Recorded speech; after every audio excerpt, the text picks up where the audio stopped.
Ladies and gentlemen, welcome back to Saturday Smackdown for the week 13th of September 2014. This video is game number 2 in the best of 7 series played between Aizamk and Mitoe for this event.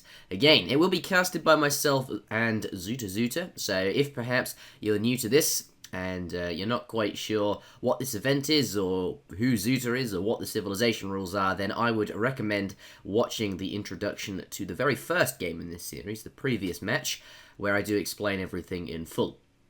Right, I am now going to turn the scoreboard on, so if you don't want to know the results of the series so far, perhaps you're going to watch all of these games in the order that they were played, then close this video now. So, without further ado, enjoy the video. So, what is the next map, Zuta? What we got next? I'm pretty sure SAG is the second one. And, you should spice the map pool up sometimes. I think maybe add maybe you can have some really a really weird edition of Saturday Smackdown and have like some stupid maps in there, like Sail On, just for 1 week. Yeah. So the only thing about that is that Ace has to make the observer version of the map, right? Oh yeah. And so the only kind of two wacky maps that currently are available in 1.6 are Yucatan and Yukon, which I think that'd be fun. They're not hugely balanced, anyway, go ahead. Yucatan instead of SAG. Zuta spicing it up. He's going for it, guys. Look, Zuta recognizing that we need new maps. Well, we don't, but we really don't need new maps. I can hear the stream. Please no Ceylon. Yeah, I hate Ceylon. I'm super excited to see you and Night BR can go play on Ceylon. The rest of us will play on standard maps. Yucatan is interesting though, at least. Can we get some of the fan patch maps like Gold Rush and was it Korea? Those maps are really nice. Yeah, some of those maps are really fun. Some of those maps are really good. Can we do it like next week? That'd be so sick. You'd have to get Aizamk to make the observer version. I mean, it's possible, but I mean, those are just our random map scripts, just like the other maps. So it's certainly is possible. Maybe we can see Gold Rush and Korea, which for those of you who don't know are fan patch specific maps, really nice maps, fairly balanced. Gold Rush is interesting. It's more like you probably recognize that from Age of Empires 2 and Mythology. And Korea, I believe you start with a dock wagon and you get 3 fishing ships. It's pretty nice. The map itself is also pretty cool. It's kind of like Honshu. I wish Honshu was still in the standard map pool, because that's an interesting map. Today, what is this matchup? I can't see. There's a launching game screen. Germany versus Ports. Germany versus Ports. All right, on Yucatan. On Yucatan. Instead of Siberia. So we've still got the water element. Instead of Saguenay. Yeah. Why did I say Siberia? I actually was thinking... Yes. So, here we have, ladies and gentlemen, in the north of the map, covered up by quite a few trees there. That's going to make his crate micro a little bit awkward. But this is Aizamk playing as the Portuguese. And in the south of the map, well, actually, let's take a look at his crates. The game is still sort of waiting around to begin here. It's a little bit of starting like you sometimes get. He's got 1, 2, 3 food crates and 2 wood crates, which is actually like the ideal start for ports, I suppose. You can get an early market with that. If it's anything like last game, we might indeed see a trading post. Who knows? It's possible. Anyway, in the south of the map, in the color teal, we have Mitoe playing as the Germans. I didn't quite get to see his crate start, but there won't be any coin involved because, of course, the crates are there is a system to how that works. And generally, Dutch get coin because they're Dutch, but there's no coin here. So 200 wood for Mitoe as well, which is good for Germany. Can grab that TP immediately on the right side of his base. A couple options available with that 200 wood. You could make a market, which is maybe a little stronger if you find a little coin treasure or something like that in your base immediately. Sometimes this map will have a blow gunner guarding 40 coin or something like that. Makes that 40 coin that much easier to gather. I think this is kind of like Mitoe's standard style on this kind of start. I'm not sure how well he knows the map and if he knows where the trade travois spawns. It always spawns on the upper side. For people who don't know in general, where the trade travois spawns on these maps is always static. And so if you can memorize the position for each map of where that trade travois spawns, you can actually run to the most ideal trading post and build it so that you get your really early XP in the most efficient way possible. And that's what Mito's actually done in this game. He's managed to get that first drop of XP, which is going to give him the 3 villages, or 4 villages even. Jeez, the 2 settler wagon. Very early. Germany's so good. But Aizamk here hasn't done anything with his wood. In fact, has just left it on the floor, which is another Aizamk specific build. We're going to be seeing a 10-10 here. He's already going up to the next stage. He's already got that in queue. And there are 2 options I've seen Aizamk play. Like I've seen his playstyle quite a lot over like joining his observer games and things. And what we can see is a rush. It's not really a rush. I suppose it's definitely a very fast build. It's all about containment, and it might work quite well on this map, specifically this map, because there's not so many hunts for the German player, and he hasn't actually really done any herding at all, as far as I can tell.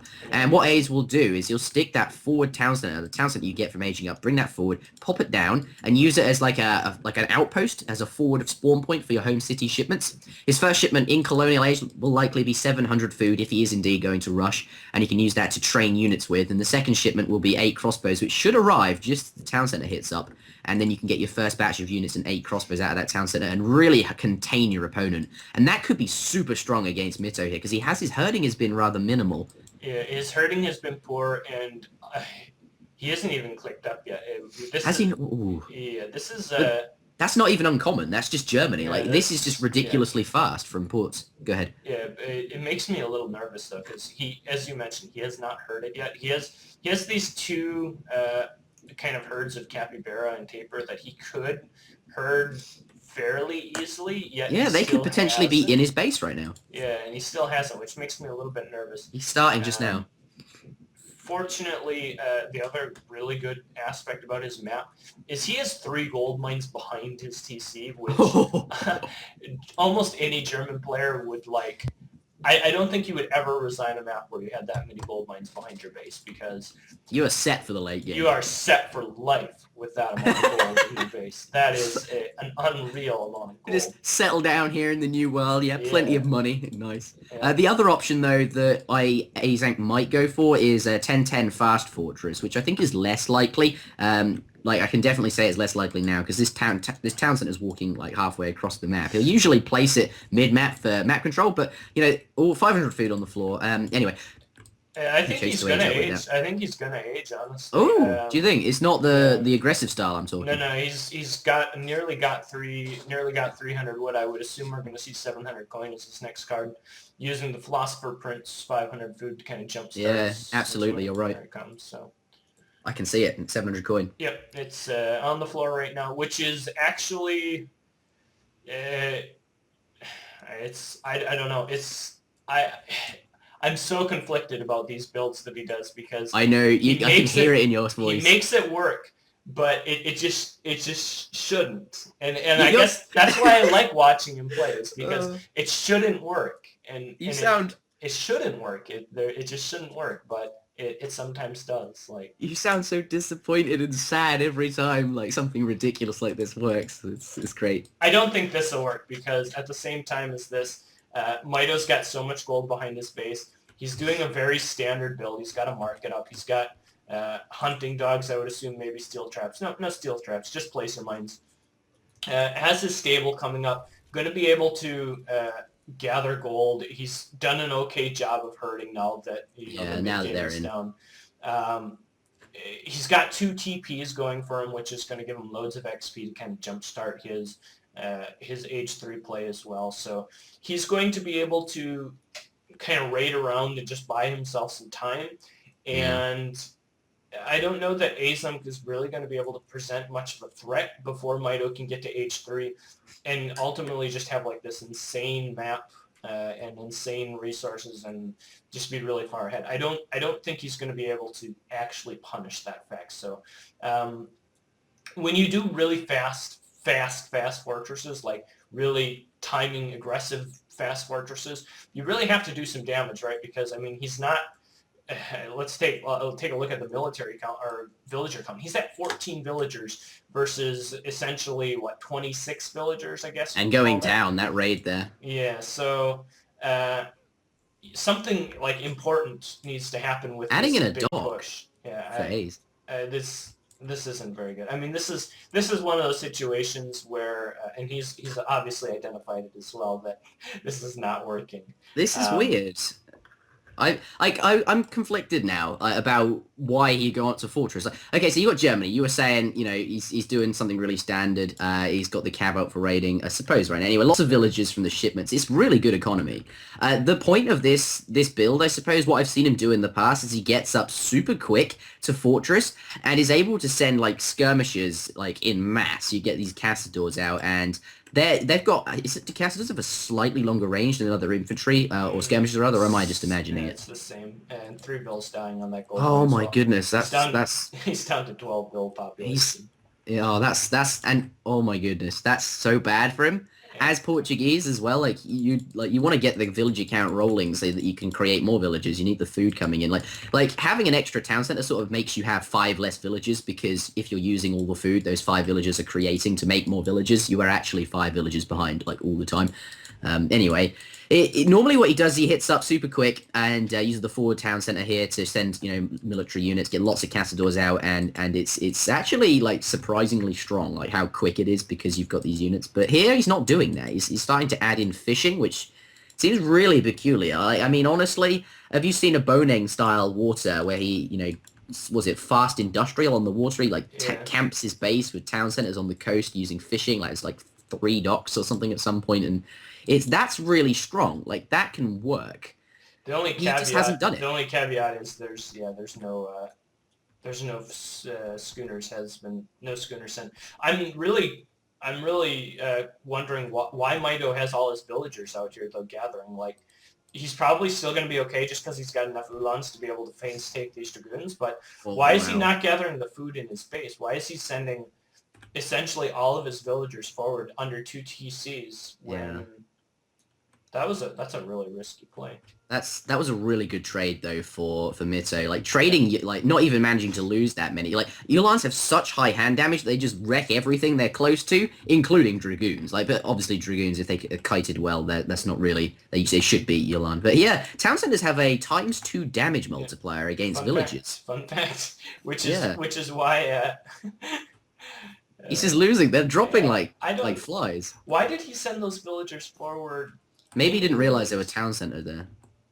It's possible. Yeah, but you would still think you would use the food closer to your base to start with. But either way, I don't think it's going to matter. Even though he lost those bills, like this is one of those situations where A's the inventor tries to do something inventive and it it just instantly loses, and that's fine. I mean. Zeus is saying, "Oh, it's in its rightful place. This trash build. What is well, this?" This is how this kind of build should play. I mean, they're both PR 35, and so if you do something against like someone who just is playing standard and isn't making that many mistakes, like this is you. I mean, meta in like standard play becomes standard play for a reason, right? Because it's been identified as It's like good. the tried and true, good, strong play, and. I mean, I can kind of see where Aizamk's going with this. He's trying to control both sides of the water and maybe get some sort of fishing economy going and set up a contain. And, this isn't a super high hunt map. Maybe he thought if he could whittle away at the fact that Mito doesn't have a lot of hunts, he could maybe eventually win, but...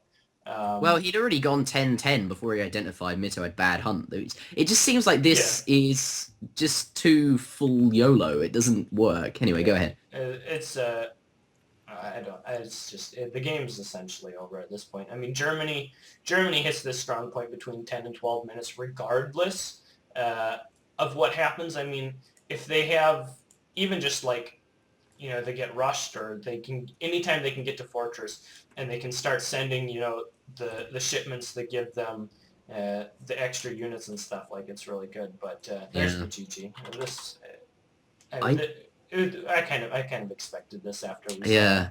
I was really expecting like the containment style I was describing in the beginning of the game. Yeah.